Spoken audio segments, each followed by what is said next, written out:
నమస్తే. శ్రీ గురుభ్యో నమః. శ్రీమాత్రే నమః. మనం అంతటా వింటున్నారు, అందరూ వింటున్నారు. గ్రహాలు మార్పు జరుగుతున్నాయి, గ్రహాల కూటమి జరుగుతుంది, పంచగ్రహ కూటమి అంటున్నారు. ఈ గ్రహాల మూలంగా రకరకాలైనటువంటి భయాలు సృష్టించబడుతున్నాయి.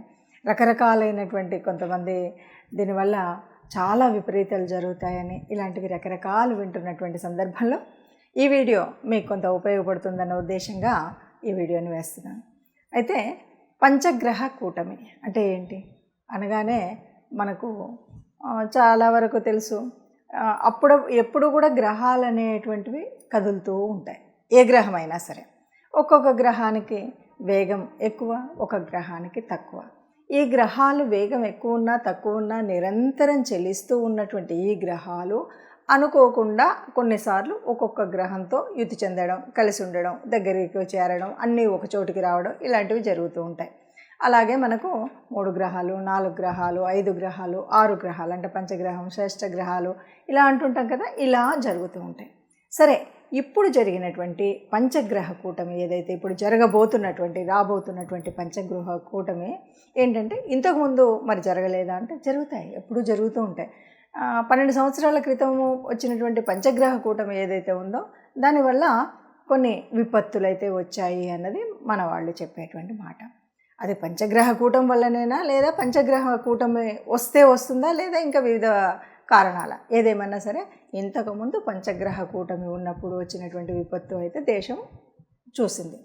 ఇక ఈ పంచగ్రహ కూటమిలో మరి ఇప్పుడు ఎక్కడ జరుగుతాయి, ఏం జరుగుతాయి అన్నటువంటి మాటకి వస్తే ఈ పంచగ్రహ కూటమి మనకి వృషభ రాశిలో జరుగుతుంది. వృషభ రాశిలో రవితో పాటు గురువు, శుక్రుడు, బుధుడు ఈ 4 గ్రహాలతో పాటు అతి త్వరగా కదిలేటువంటి 2.5 రోజులకి ఒక రాశి నుండి ఇంకొక రాశికి మార్పు చెందేటువంటి చంద్రుడు అక్కడికి వస్తున్నాడు. చంద్రుడు ఎప్పుడైతే వస్తాడో అప్పుడు 5 గ్రహాల కూటమి అవుతుంది. చంద్రుడు 5, 6 ఈ 2 రోజులని చెప్పాలి. ఈ 2 రోజులలో మనకి పంచగ్రహ కూటమి కనిపిస్తుంది. ఆకాశంలో కూడా అద్భుతంగా ఉదయం లేస్తే కనిపించేటువంటి ఒక పరిస్థితి. చాలా వరకు ఆస్ట్రానమర్స్ కానీ, ఆస్ట్రాలజీకి చెందినటువంటి వాళ్ళు కానీ వీళ్ళందరికీ ఇది ఒక పవిత్రమైనటువంటి స్థితి. అందరూ కూడా ఈ పంచగ్రహ కూటమి ఉన్నప్పుడు ఏం చేయాలి, ఏం చేయకూడదు అనేటువంటిది దీని గురించి తరచిన పరిచయలు, చర్చలు ఇవన్నీ మామూలుగా ఉండేటువంటి మాటే. ఏదేమన్నా సరే మరి 5 గ్రహాలు ఒక చోట ఉంటే ఎలా ఉంటాయి అంటే ఏ గ్రహానికైనా ఓ ప్రత్యేకమైనటువంటి గుణం ఉంటుంది. అంటే చంద్రుడు అంటే చక్కగా చల్లని చూపునిచ్చి చల్లని మనసునిచ్చేటువంటి వాడు, సూర్యుడు ఆత్మకారకుడు. ఇట్లా ఒక్కొక్క గ్రహానికి ఒక్కొక్క కారకత్వము ఉంటుంది, ఒక్కొక్క తత్వము ఉంటుంది. మరి ఇలా వివిధ తత్వాలు కలిసి ఒక చోట ఉండేసరికి ఏమవుతుందంటే ఈ తత్వాలు మంచిని ఇవ్వచ్చు, చెడుని ఇవ్వచ్చు, ఏమీ ఇవ్వకుండా ఉండొచ్చు. ఇది మరి ఇక్కడే 5 గ్రహాలు ఉన్నాయి. ఇంకా మనకు ఉండేటువంటి 9 గ్రహాల్లో మిగతావి 4 బయట ఉన్నాయి. మనకు తెలుసు. రాహు, కేతువు ఎక్కడున్నారో మనకు తెలుసు. రాహు మీనంలో ఉంటే కేతువు కన్యలో ఉన్నాడు. ఇక మిగిలింది శని కుంభంలో ఉన్నాడు. ఇది మనకు కనిపిస్తున్నటువంటి గ్రహాల యొక్క స్థితి. ఇది ఎప్పుడు వస్తుంది అంటే జూన్ 5, 6 తారీఖులలో కనిపిస్తుంది. మరి ఒక్కరోజు 2 రోజులు ఉండేటువంటి దాని గురించి ఇంత వీడియో అవసరమా, లేకపోతే ఇంతమంది చెప్పడం అవసరమా, ఇంతమంది వేద పండితులు, ఇంతమంది జ్యోతిష్యులు మాట్లాడడం అవసరమా అంటే ఎలా ఉంటుంది అంటే దీని యొక్క ప్రభావం తక్కువలో తక్కువ అంటే ఇప్పుడు మనం చేసేటువంటి ఒక పని మంచి కానీ చెడు కానీ ఆ రోజు కనుక మనం చేసినట్టయితే ఆ పని యొక్క ప్రభావం దాదాపుగా కొన్ని చిన్న పనులు అయితే దాని ప్రభావం వల్ల ఒక 40 రోజులు ఉంటుంది. 1 సంవత్సర కాలమైనా దాని యొక్క చెడు ఎఫెక్ట్ ఉంటుంది.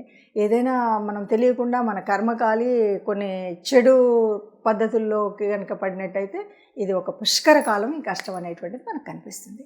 అందుకోసం ఈ 12 గ్రహాలకు 12 యొక్క రాశులకు మరి ఎలా ఉంటుంది ఏంటి అన్న విషయాన్ని మనం తెలుసుకోవాల్సినటువంటి పరిస్థితి ఉంటుంది. ఏ గ్రహమైనా మనకు ప్రతి ఒక్కరు కూడా ఇది గోచార రీత్యా మనకు జరుగుతున్నటువంటి ఈ సమయంలో ఇప్పుడైతే మనకు 5 గ్రహాలు ఒక్క చోటికి జూన్ 5, 6 తారీఖుల్లో వస్తున్నాయి. ఇలా వచ్చినప్పుడు అంటే అందులో అస్తంగత్వం చెందడం, ఎందుకంటే అన్నీ దగ్గరగా వచ్చాయి. అన్నీ దగ్గరగా వచ్చేసరికి ఏమవుతుంది, ఏ రాశి దాన్ని ఏ గ్రహము కూడా దాని యొక్క ప్రభావాన్ని పూర్తిగా చూపెట్టేటువంటి పరిస్థితి ఉండదు. మరి ఇలాంటప్పుడు ఎట్లా ఉంటుంది అన్నది ఒక్కొక్క రాశికి మనం విడివిడిగా చెప్పుకుందాం. తదుపరి రాశి కర్కాటక రాశి. పంచగ్రహ కూటమి వల్ల కర్కాటక రాశి వారికి ఎలా ఉంది అంటే చెప్పచ్చు, బాగుంటుంది. అంటే మిగతా ఇప్పటివరకు మనం చెప్పుకున్న రాశుల కంటే కర్కాటక రాశి వారికి వచ్చేటువంటి ఈ 5 గ్రహాల వల్ల ఈ సంవత్సర కాలానికి వీరికి ఉండేటువంటిది అంటే మంచి ఒక లాభదాయకంగా యోజనపూర్వకంగా ఇంతకు ముందు ఉన్నటువంటి దానికంటే హాయిగా ఉండేటువంటి పరిస్థితి ఉంటుంది. ఒక రాజకీయంలో ఉన్నటువంటి వారికి చక్కటి రాజకీయ లబ్ధి జరుగుతుంది. ఒక వ్యాపారం, వృత్తి, ఎందులో ఉన్నటువంటి వారికైనా కూడా ఇది చక్కటి ఏమంటారు అభివృద్ధిని సాధించే విధంగా ఉండేటువంటి ఒక ఫౌండేషన్ లాగా ఉంటుంది అన్నమాట. అన్ని రకాలుగా కూడా ఎందుకు ఏమిటి అంటే 11వ స్థానంలో ఈ పంచగ్రహ కూటమి జరిగింది. కాబట్టి ఈ కర్కాటక రాశి వారికి చాలా మంచి లాభదాయకమైనటువంటి యోజన ఉంటుంది. ఏ పని చేయాలన్నా కూడా దాంట్లో ముందుకు వెళ్ళేటువంటి విజయాలు సాధించేటువంటి పరిస్థితి ఉంటుంది. కాబట్టి మీరు ఏదైనా సరే చూసి వాటిని సద్వినియోగం చేసుకునే విధంగా ఉండాలి. ముఖ్యంగా ఉద్యోగ విషయం కానీ, అంటే ఇది ఏమంటారు ఆల్ ఆఫ్ సడన్ లక్ అనమాట. ఈ లక్ మనం ఇప్పటివరకు ఇంతవరకు ఏది కాలేదు ఈ పనిలో అనుకుంటుంటారు కదా, ఆ పని బాగా విజయం సాధించి పెట్టే విధంగా ఉంటుంది. ఇప్పటివరకు దీంట్లో మనం ఇన్వెస్ట్ చేసాం కానీ ఇప్పుడు ఏం కాలేదంటారు కదా, అది ఆల్ ఆఫ్ సడన్ మనకు దానివల్ల లాభాన్ని పొందేటువంటి పరిస్థితి అయితే కర్కాటక రాశి వారికి ఉంటుంది. అయితే లాభాలు వస్తాయి కదా అని మనం ఏదో ఈ జాతకాన్ని చూసేసి మనం చెప్పినటువంటి ఈ ఒక్క ముక్క ద్వారా నాకు ఎట్టి పరిస్థితుల్లో లాభం వస్తుంది కాదు. ఎప్పుడు కూడా ఏ లాభమైనా ఏ విజయమైనా దాని వెనకాతల అంతో కొంత కష్టం అనేది ఉండాలి. అంటే ఒక లాభం రావాలంటే ముందు నువ్వు ఇన్వెస్ట్ చేస్తే కదా లాభం వచ్చేది. ఒక పని యొక్క ఫలితం పొందాలి అంటే నువ్వు దాన్ని ఆ పని చేస్తే కదా ఫలితం పొందేది.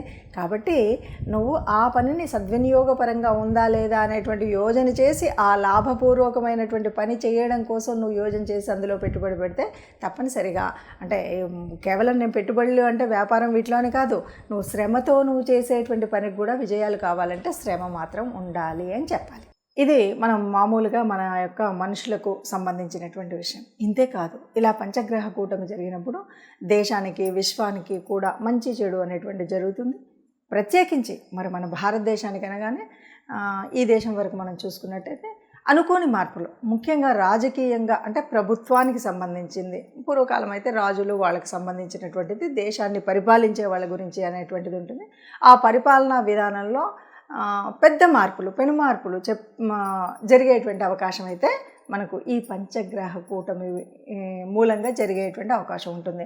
అది మంచా చెడా అంటే మార్పు అయితే జరుగుతుంది. ఆ మార్పు వల్ల వ్యతిరేకత రావచ్చు, అనుకూలత రావచ్చు, ఏదైనా సరే దేశానికి మాత్రం ఒక పెను మార్పు జరిగేటువంటి అవకాశం అయితే ఉంటుంది అని చెప్పచ్చు. ఇది మనకు ఇంట్రోలో వచ్చింది. 5 నిమిషాలు వచ్చింది కదా మొత్తం. సో ఇప్పుడు ఎండింగ్. మరి పంచగ్రహము గ్రహాల యొక్క కూటమి అనగానే అందరూ ఒక భయం అనేటువంటిది అవసరం లేదు అని తెలుస్తుంది కదా. పంచగ్రహ కూటమి వల్ల మనం పెద్దగా భయపడాల్సినటువంటి అవసరం ఏముండదు. కాకపోతే శారీరకంగా మనకు రెగ్యులర్గా గ్రహాల యొక్క మార్పు జరిగినప్పుడు ఎలా ఉంటుందో అలాంటి మార్పు అయితే జరుగుతుంది. ఒకటి ఏంటి అంటే ఇప్పుడు ఈ సమయంలో ఈ పంచగ్రహ కూటానికి కొద్దిగా ఎక్కువగా చెప్పుకోవడం వల్ల ఏంటంటే ఇది ఈ సంవత్సరము కొద్దిగా మనకెప్పుడు ఈ సంవత్సర కాలమే ప్రారంభమైనప్పటి నుండి కూడా ఇది కొంచెం కోపాలకి, తగాదాలకి, గొడవలకు ఎక్కువగా అవకాశం ఉండే సంవత్సరం అని చెప్పుకున్నాం. క్రోధినామ సంవత్సరము అని పేరు ఉండడం వల్ల. రెండవది, ఈ సంవత్సర ప్రారంభం మంగళవారం రోజు జరిగింది. మంగళవారానికి అధిపతి కుజుడు, మంగళుడు. కుజుడు కూడా ఏమంటే చాలు కోపంతో గబగబా ముందుకు లేస్తూ ఉంటాడు. కోపంతో ఎవడి మీదకైనా పైకి వెళ్ళడానికి ఉంటుంది.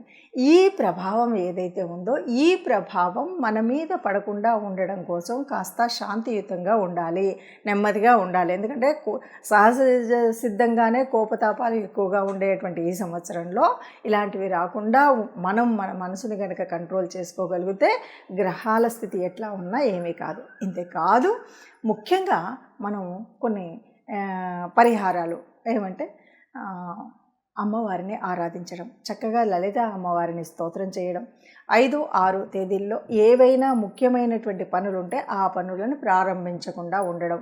ముఖ్యము అంటే మనం వివాహాది కార్యక్రమాలు అయితే చేయలేము, ఎలాగో మనకి ఇప్పుడున్నటువంటి దీని మూలంగా, ఎందుకంటే మౌఢ్యం ఉంది కాబట్టి.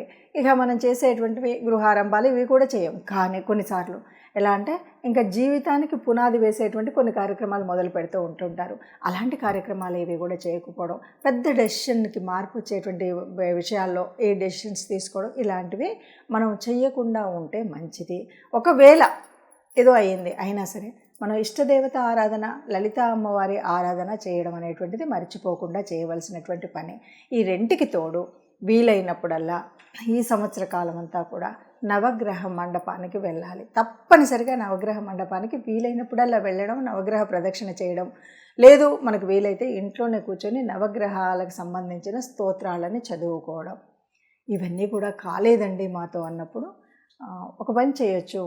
మీకు వీలైనప్పుడు గోశాలలు ఎక్కడైనా ఉంటే గోశాలకు వెళ్ళి గోశాలలో మనం గోమాతకు కావలసినటువంటి గ్రాసాన్ని సమర్పించడం, వాళ్ళకి కావాల్సినటువంటి అంటే గోవులకు కావాల్సిన ఆహారాన్ని ఇవ్వడం కోసం మీరు డబ్బు కడతారా, వెళ్ళి మీరు స్వయంగా ఆ గ్రాసాన్ని తినిపిస్తారా, మీ ఇష్టం.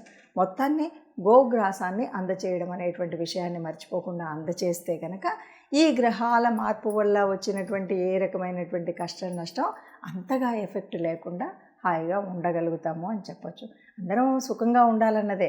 మార్పులు అనేటువంటిది గ్రహాలు నిరంతరం మారుతూనే ఉంటాయి.